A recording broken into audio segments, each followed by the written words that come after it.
दीपकबाई नमस्कार मला.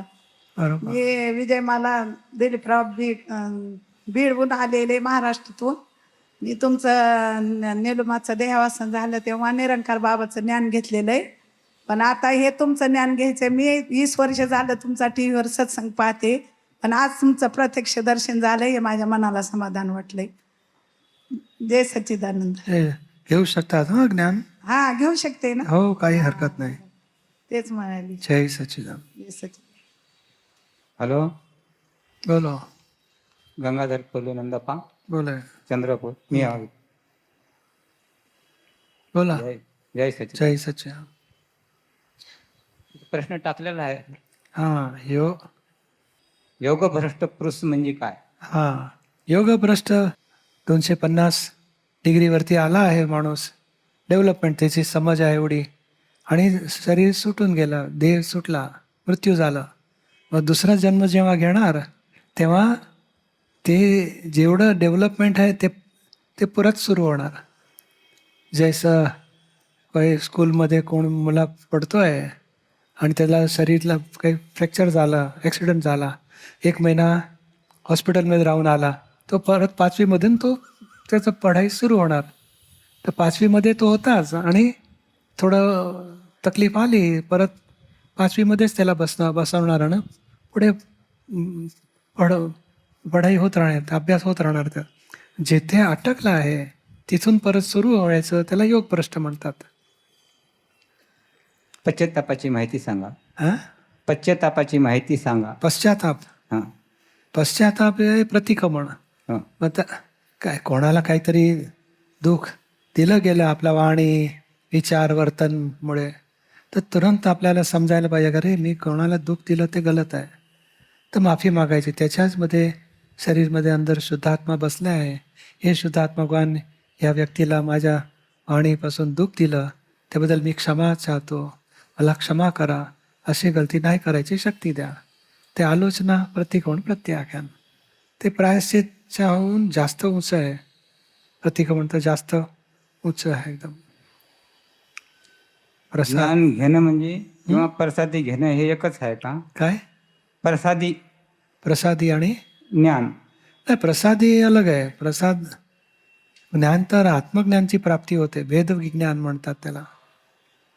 प्रसाद तर अलग चीज आहे. एक व्यावहारिक म्हणतात, काही घेतलं प्रसाद, दर्शन घेतले, नंतर मग साईबाबाचे दर्शन करून निघेल तर काहीतरी पुडी देईल ना, साखर, काहीतरी शेंगदाणे, तर प्रसाद घेतला म्हणेल.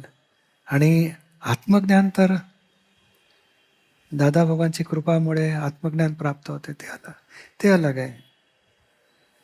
जय सचिन. जय सचिन. जय सच्चिदानंद पतीश्री. बोलो. मला हे वाक्य हे संजानंद पेपरमध्ये मिळाले, आध्यात्मिक सदरमध्ये. वाचून दाखव का? हा, वाचून घ्या, वाचून बोला. हे म्हणा, तू आपल्याच ठिकाणी राहा, कुणाच्याही दारी जाऊ नकोस. तुला जे हवे आहे ते आपल्याच ठिकाणी बसून तुला प्राप्त होईल. फक्त आपल्या हृदयाच्या अगदी अंतःस्थळी त्याचा शोध कर. तिथे ते परमधन, तो परीस आहे, तो तुला जे मागशील ते देऊ शकेल.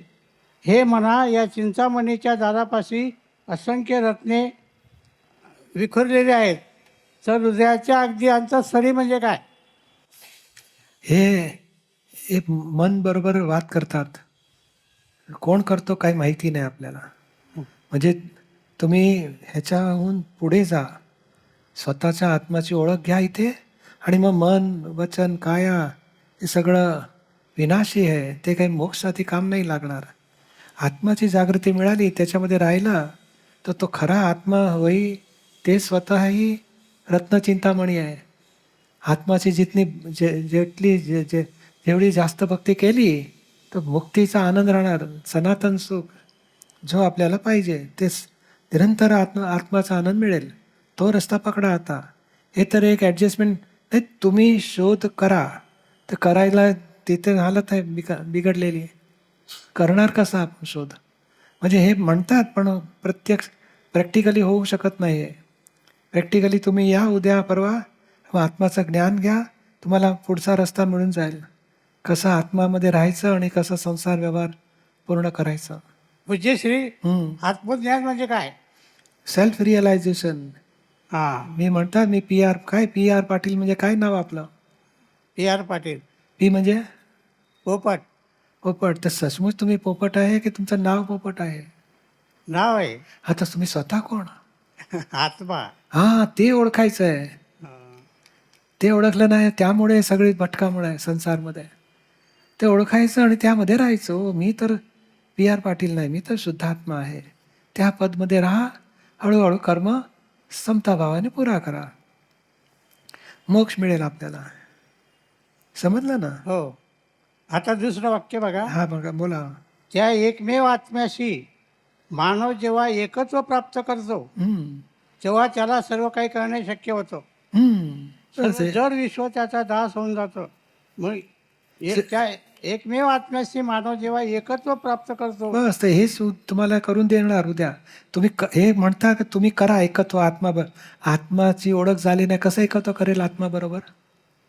तीच मुश्किल आहे. हे लोक थिअरी म्हणतात आणि परिणाम म्हणतात, पण रीत दाखवत नाही कसं करायचं. तुम्हाला इथे रीत प्राप्त होऊन जाईल, कसं आत्माचं जोडे एकत्व करायचं आणि संसाराचं कसं सॉल्युशन आणायचं. तिसरं वाक्य बघा. हां. एकदा का अंतर्यामीच्या सद्गुरूशी अनुसंधान स्थापित झाले की जीवात्म्याचा प्रवास जलद गतीने सुरू होतो.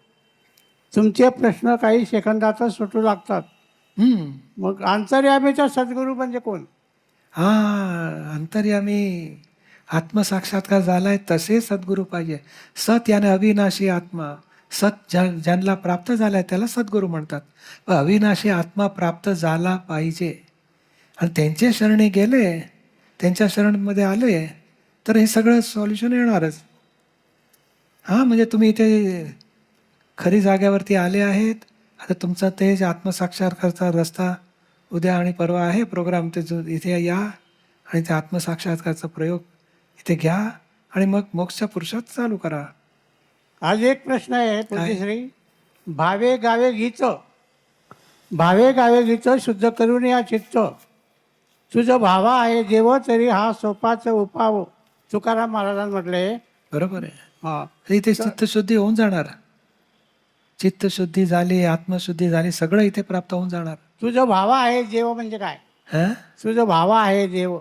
चित्त शुद्ध करून या. हां, तुझं भावा आहे देव. असं. काही नाही, आपण आपला मुख्य वस्तू मिळाली आपल्याला. इथे आत्मसाक्षात्कार प्राप्त होऊ शकेल. हां, जे सगळं हे लिहिलं आहे ना तुम्ही प्रश्न, हां, सगळ्यांचं प्राप्तीचं मुख्य वस्तू तुम्हाला प्राप्त होऊन जाईल इथे. हां. इथे या. पूज्यश्री, हा, नाम हे मुखाने घेतलेलं चांगलं का मनातल्या मनात घेतलेलं चांगलं? अरे नामला काय करायचंय? नामचं त्याच्याहून पुढे जायचं. नाही, PR पाटील ते नाव आहे, किती घेतलं पण ते आत्मा तर बाकी राहणार. ते आत्मसाक्षात्कार झाला हां, तर मग नावाची जरूर नाही. ते अजपा जाप म्हणतात. आत्मसाक्षात्कार झाला त्याला.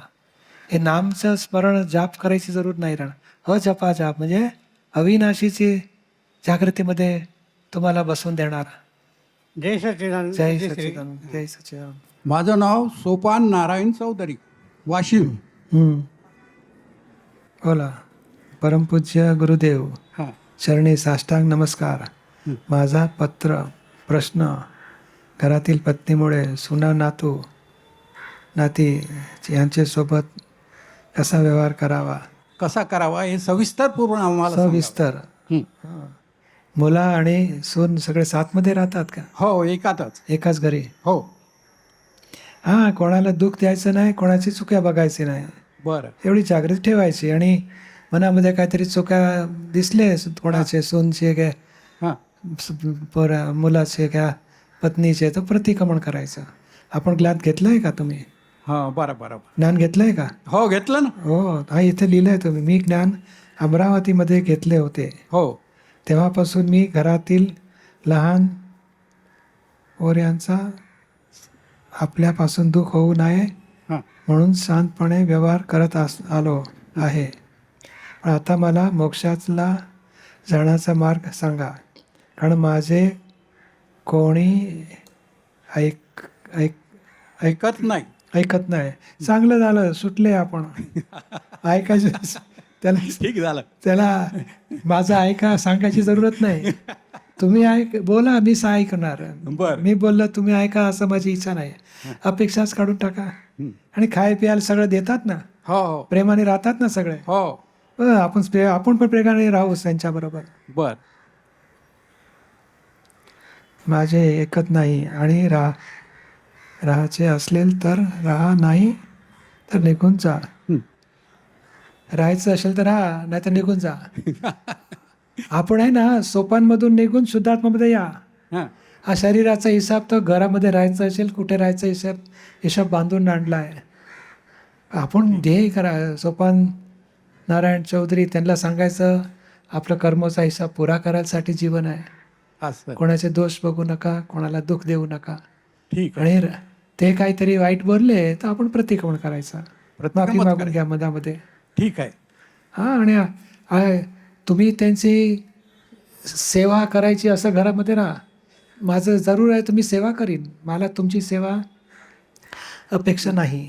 आणि राहा, मग काही त्यांना हरकत नाही येणार. समजला ना? हो समज. जय सचिन. ठीक. जय सच्चिन. सुरेंद्र कदम. हा बोला. हां, तुम्हाला कोटी कोटी वंदन दीपक भाई. मी सिंधुदुर्ग देवगडमधून आलो आहे. हम्म. ज्ञान घेतलं आहे, पण जागृती मध्ये मध्ये जाते, त्यासाठी काय करावं? मध्ये मध्ये जाणारच. हे कर्म खतम झाले नाही आणि आत्माचं ज्ञान प्राप्त झालं आहे. जागृती अपडाऊन येणार, पण खतम नाही होणार. प्रतिती 100% बसून गेली आहे. जागृती कमी जास्त वाढते, कमी होणार. काय कर्माचा फोर्स जादा आला तर जागृती कमी वाटेल. कर्माचा फोर्स खतम झाला, जागृती परत वाटेल. जागृती राहणारच, गॅरंटी. अनुभव थोडा झाला आहे, 2% आता 5 आज्ञामध्ये जास्त राहायचं. जागृती कमी झाली, थोडी देर नंतर मग आपली जागृती आली तर आपली ज्या चुक्या झाल्या प्रतिक्रमण करा, परत ज्ञान सेट करा 5 आज्ञा. ठीक आहे, तर जागृती हळूहळू वाढत राहील. ठीक आहे. दुसरा प्रश्न आहे की मी नोकरी करतो छोटी, पण घरातील म्हणजे सगळ्यांच्या गरजा पूर्ण करू शकत नाही. म्हणजे मला आता जागृती आली आहे की त्यामुळे सगळं आता निरर्थक वाटायला लागलंय मला थोडक्यात. बाकीचं ते फाईल आहे, समता आहे, पुरे करायची. मग त्यांची अपेक्षा पूर्ण करू शकत नाही ना. नाही, आपण त्यांना समजावून सांगा माझी इन्कम एवढीच आहे आणि मी ट्राय करीन जास्त पैसे मिळेल, पण आता एवढी इन्कममध्ये आपण घर चालवू आणि आपली अपेक्षा आहे ते, माझी इच्छा आहे तुमची अपेक्षा पुरी होईल, पण थोडी सुविधा झाली पैसे तर जरूर आपण अपेक्षा पुरी करू. नाही तर थोडं सांभाळून घ्या असं समजायचं समजावं. आणि दुसरं, मी तिकडे देवगडला असतो, म्हणजे सर्वांनी ज्ञान घ्यावं अशी माझी इच्छा आहे तिकडे. मी पॉम्पलेट छापून वगैरे पेपरमध्ये टाकले आहेत, व्हॉट्सअप ग्रुपला पण टाकले आहेत. हां, आणि आपलं हे सत्संग टीम आहे, सत्संग कोऑर्डिनेशन टीम आरडालची, त्यांच्याबरोबर वाद करत राहते. कुठे देवगड पडते आणि आपले आप्तपुत्र सत्संगमध्ये जात असतात, कधी त्यांना बोलवू आपण. चालेल, ठीक आहे, धन्यवाद. देवाला आतिश देवाणी, मुंबई. देवाला नमस्कार करताना भौतिक काय मागावे आणि काय ते देऊ शकतो? खरं नाही देत. खरं तर तुमची श्रद्धा तुम्हाला फळ देते आणि तुमचं पुण्याचा हिसाब असेल तुम्हाला प्राप्ती होईल. संसारी देवाकडे मागायची जरूरत नाही. खरेखर शासन देवदेविया ते मोक्षमार्गमध्ये हेल्प करणारे आहे. संसारातून सुटून मोक्ष प्राप्ती होईल त्यासाठी त्यांचं मुख्य काम आहे. तर आपण त्यांच्याकडे हे मागायचं, जगतचं कल्याण होईल अशी कृपा करा, सगळ्यांना सुख शांती मिळेल, सगळं मोक्ष मार्ग मिळेल, कृपा करा. सर्वांना सद्बुद्धी द्यावी इतकं पुरेसं आहे. सद्बुद्धी द्या, सद्मार्गे चढे ऐसी कृपा करा, अशी प्रार्थना करायची. अच्छा, आणि दादा भगवानची साक्षी ठेवून देवदेवीयांना नमस्कार करते, असं करायचं. जय सच्चिदानंद. जय सचिन. जय सच्चिदानंद. हां, DS बापट, तामसंड देवगड. मुलगा बोलतो तुम्ही लग्न करा, आम्ही बोलतो तू प्रेमविवाह कर. मग याच्यात काय केला पाहिजे? हां.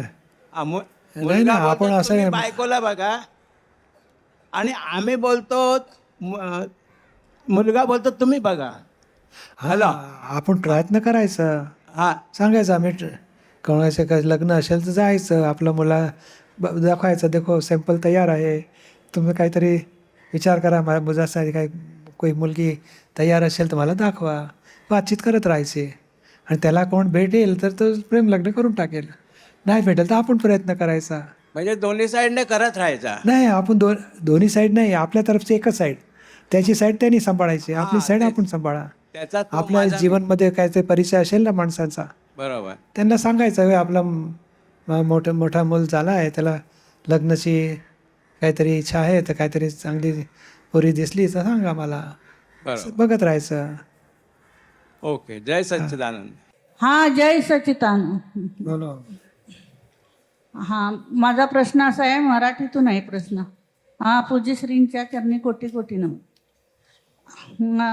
मला एवढंच विचारायचं आहे की मी सगळ्यांच्या बरोबर प्रेमाने चांगलं वागत आहे, तरी पण लोक असं पाठीमागं पण बोलतात आणि मलाच म्हणजे अजून कोणी टोकरतात, नावं ठेवतात. तरी पण मला सत्संग मी कधी चुकवत नाही. मला कोणी काही म्हटलं तरी माझा सत्संग नाही चुकला पाहिजे हा भाव ठेवून मी कोल्हापूरहून एकटी येते. घरी एकटीच आहे, मी घरी पण एकटीच आहे. बरोबर आहे. हा, मला एकटे आहे, मग कोण तुम्हाला अपमान करायला येणार? मला एकटा तर राहतात स्वतः. मला काही नको, मला फक्त सत्संग पाहिजे, पूज्यश्रींचं बाकी सगळं साधना पाहिजे मला, बाकी काही नाही. हा, तर सत्संगचा तुम्ही एक कनेक्टमध्ये प्रोग्राम सगळं बघत राहा आणि सत्संगचा प्रोग्राम असेल तेव्हा येत राहा. मोक्ष मार्गातील माझे अडथळे दूर ते होऊ दे. बरोबर आहे. हा, हे 5 ज्ञान घ्या पाच आज्ञा आणि ज्ञान माझ्या पूर्ण होत राहू दे. बस 5 आज्ञा पकडून मोक्ष मार्ग मध्ये पुढे जाऊ शकतो आपण. हेच मला पाहिजे, मला मोक्ष प्राप्तीशिवाय काही नको आहे, दुसरं बरोबर आहे. काही नको आहे. बरोबर. जय सच्चिदानंद. जय सच्चिदानंद. पूज्यश्रीच्या चरणांवर कोटी कोटी प्रणाम.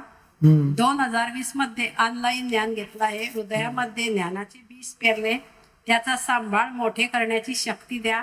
आता ज्ञान मावलीशिवाय काहीच दुसरं, ज्ञान जागृतीमध्ये राहण्याची शक्ती द्या. एवढीच तुमच्या चरणी प्रार्थना. बरोबर आहे. तुम्ही निश्चय करायचा, चरणविधी सगळं करत राहा.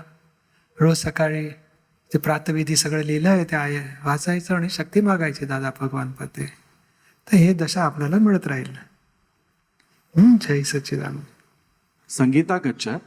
जय सच्चिदानंद पूज्यश्री. मेरे दीदी का क्वेश्चन है. मी अपंग आहे, माझ्या आई वडिलांना माझी सेवा करावी लागते, याचा मला त्रास होतो, तर यावर काय उपाय, काय करावं? काय नाही, सेवा घ्यायची आणि आशीर्वाद मनामध्ये प्रार्थना ठेवा. दादा भगवान यांना शक्ती द्या, यांना मोक्षमार्ग त्यांचा पुरा होईल अशी कृपा करा. प्रार्थना करत राहा. बाकी सेवा बे आता आपण काही खुशीने केलं नाही आहे, कर्माचा हिसाब आला आहे तर करत आहे, त्यांना करायला द्यायचे. आणि आपण सेवा घ्यायच्या वेळी एक पण प्रसंग त्यांना दुःख नाही होईल तसं व्यवहार करायचा. एवढं लेट का केलं, दवा टायमाला काय देत नाही, मग चाय कमी त्रास द्यायचा नाही त्यांना. काही उशिराने झालं, लवकर झालं, काय नाही, पण लवकर हे कर, हां आपण ॲडजस्ट व्हातच राहायचं, पण भूल काढायची नाही, ते चुका काढायची नाही. मतलब त्यांना शांती वाटेल तसं करा, तर त्याला खुशीने सेवा करत राहील. मतलब जब भी वो बोलते कि तेरी वजह से हम बाहर नहीं जा सकते, तो गिल्ट फील होता है उनको. नहीं, उसको बोलने का माँ बाप को कि भाई ऐसे करो, एक आध काम वाली बाई को रखो, एक अथवा अड़ोसी पड़ोसी को जरा बोल देने का, आप 4 घंटा जाके आओ, 2 दिन जाना है तो जाके आओ, और एक आध दूसरा एडजस्टमेंट करने का. उसके बहन लोग है, आसपास वाले पड़ोसी है, या कोई काम वाले 2-3 दिन के लिए बुला लेने का, कोई आदमी को बगाड़ दे देने का. ऐसे कुछ उपाय करने के, उनको बाहर गाँव जाना है तो. नहीं, मैं होती हूँ उनके साथ, पर उनका स्वभाव जरा शिष्ट है, इसलिए. हाँ, तो ये जो सेवा लेने वाले ने बहुत ध्यान रखना चाहिए. एक भी बार सेवा देने जो दे रहा है उसकी गलती नहीं निकालने की. थोड़ा लेट हो गया, मुश्किल आ गई, तो उसको कुछ बोलने का नहीं. जैसे 2 महीने का 3 महीने का बच्चा है, तो माँ कितनी सेवा करती है, वो मम्मी की गलती निकालता है, माँ को कितना प्रेम आता है, खुशी खुशी से उसके सब सेवा करती है. तो ये बालक जैसा हो जाने का, दादागिरी करेंगे, मेरी सेवा क्यों टाइम पे नहीं करते हो, मेरा ध्यान क्यों नहीं रखा, मेरे कपड़े जल्दी दे दो, मुझे जल्दी पहले स्नान कराओ, ये नहीं करने का. तो प्रेम आएगा उनको. जितना बालक जैसे होते जाएंगे, अहंकार टेढ़ाई दखल बंद कर देंगे, तो उनको इतना प्रेम आएगा कि इनकी सेवा करने में खुशी खुशी उनकी शक्ति बढ़ जाएगी. संजीवनी पाटील, सोलापूर, हाँ बोला. महाराष्ट्र. माझा हा प्रश्न आहे की मी 1.5 वर्ष झालं ज्ञान घेतलंय पुण्यामध्ये. मग माझा हा प्रश्न आहे, माझ्या कुटुंबातील सर्व जे सदस्य आहेत त्यांच्याबरोबर काहीच पटत नाही. त्यांचे विचार वेगळे, माझे वेगळे. 20 वर्ष झाले लग्नाला, तरी पण काय मला समजलं नाही की असं का होत आहे. असं होणारच, त्याचं नाव संसार. एकमेकांना मेलजोल होणार नाही. आपण ॲडजस्ट होत राहायचं. आपण ॲडजस्ट होत राहिलं तर आपली प्रकृतीचे क्रोध, मान, माया, लोभ सगळे कचरे तुटेल. बाकी सगळे आपल्याला ॲडजस्ट होईल असं होणार नाही. आपण तयारी ठेवायची, आपण ॲडजस्ट होत राहायचं. नाही, मला ॲडजस्टमेंट करायचं आहे आणि कोणाला दुःख ना होईल, कोणाचे चुकी बघायचे नाही, संभाव्याला फाईल निकाल करायचा आहे. आणि 1.5 वर्ष झाले मी ज्ञान घेतलंय, पण मला हा अनुभव आलाय का कुटुंबातील जे सदस्य आहेत ते आता जरा माझ्याबरोबर व्यवस्थित राहायला लागले. ते आपली चुक्या ज्ञानमध्ये बसून ज्ञानमध्ये राहा आणि आपली चुक्या धुत राहा. प्रतिक्रमण रोज करते ना, त्याच्यामुळे फरक हा पडेल. प्रभाव असेल. बरोबर आहे, बरोबर आहे. आणि पूज्यश्री, मला इथं येऊन असं वाटतंय की माझं जणू की हे माहेरच आहे. रिअल मध्ये माहेर आहे, त्याच्यापेक्षा जास्त आहे हे माझं माहेर आहे असं वाटत आहे. आपण बोल सगळ्यांना सांगू नका. मनामध्ये ठेवायचं. आणि दादा भगवान आपला परिवार. बरोबर आहे. धन्यवाद. जय सच्चिदानंद. जय सच्चिदानंद. बोलो. मेरा प्रश्न है कि आवरण भरपूर आवरण आता है कि चरणविधी करताना भरपूर आवरण येते आणि प्रतिक्रमण करताना तर खूपच. मला याच्या आवरत नाही आलं पाहिजे. माझी साधना व्यवस्थित होऊ दे, हीच माझी तुमच्या चरणी प्रार्थना आहे. बरोबर आहे. प्रार्थना करू आम्ही. हां, पण निश्चय मजबूत ठेवा. दादाला प्रार्थना करू, चांगलं होईल. हां, दादांना प्रार्थना करते, रात्री समर्पण करते. आणि मी शुद्ध आत्मा म्हणत राहायचं. समर्पण रात्री संपूर्ण कार्यक्रम झालेला दिवसभराचं समर्पण करते मी. बरोबर आहे. जय सच्चिदानंद. जय सच्चिदानंद. सुमन मोळे. येस, नमस्कार पूज्यश्री. माझ्या 2 प्रश्न आहेत की माझं मन म्हणजे सुमनचं मन काही करायलाच तयार नाही हो. फक्त आत्मरमण करावंसं वाटतं. शांत बसते आणि आत्मरमण करते. आणि तुमची तुम्ही ज्या सांगितलेल्या आहेत ना, त्यातली पहिली आणि दुसरी मी खूप पाळते श्रद्धा विश्वासाने. एक तर शुद्धात्मा बघायचा आणि दुसरं तुम्ही म्हणालात की व्यवस्थित शक्ती. तर मला असं वाटतं की सुमन काहीच नाही, फक्त आत्मरमणात इतका आनंद होतो. आत्मरमण करते. 2 टाइम जेवण घेतात की नाही? काय ते जेवण घेतात की नाही? हो, घेते जेवण. तर सुमनचं मन आहे खायसाठी तयार. नाही, पण मला असं वाटतं की त्या सुमनला जेवण लागतं. तर बरोबर आहे, त्याला जेवण द्यायचं. तेच मनचं काम आहे. मन आहे आणि ते काम सगळं व्यवहारचं काम करणार. बरं. स्नान करणार, जेवण घेणार, साफसूफ करणार, झोप घेणार, सगळं काम सुमन करते. ते मन आहे त्याच्यामध्ये. आपण बघायचं सुमनचं मन काय आहे, वाणी काय होते, वर्तन आचरण काय होते ते बघायचं. ते आपलं स्वतःचं शुद्धात्माचं काम आहे. आणि दुसरा प्रश्न असा आहे की प्रतिक्रमण कोणाचं करू मी? कारण मला कोणी म्हणजे काही कोणाबद्दल काही नाहीच आहे असं. मग नका करू, कारण कोणासाठी काही टकराव होत नाही तर काही करायची जरूरत नाही आहे. आणि सगळ्या फाईल इतक्या चांगल्या आहेत हो. चरणविधी करत राहा. चरणविधी करा. 9 कलमे बोलत राहा. नमस्कार विधी करत राहा. टाईम असेल तर 2 वेळा करा. आणि घरांचे सगळ्यांचे शुद्धात्मा पहा. सगळ्यांसाठी प्रार्थना करा. ते लोक पण आत्मज्ञानमध्ये प्राप्त करे आणि मोक्ष मार्गमध्ये पुढे जाय अशी प्रार्थना करा सगळ्यांसाठी. रागद्वेष नाही होत, मग प्रतिक्रमण करायची आवश्यकता नाही आहे. म्हणजे सुमनच्या मनाला सांगायचं का की आत्मरमण करू नको, प्रार्थना? नाही, कसं नाही. तेच मनाची जरूरत नाही. आपण स्वतः आत्मरमणता करतो. मन तर व्यवहारमध्ये 5 इंद्रियाचं कार्य कनेक्शन मन बरोबर आहे. ते व्यवहार पुरा करायसाठी मन आहे. आणि मग प्रतिक्रमण कोणाचं करू? जरूर नाही आहे. सगळ्यांचे शुद्ध आत्मा बघा आणि कल्याणची भावना करा. बरं, चालेल. जय सच्चिदानंद. कोटी कोटी प्रणव.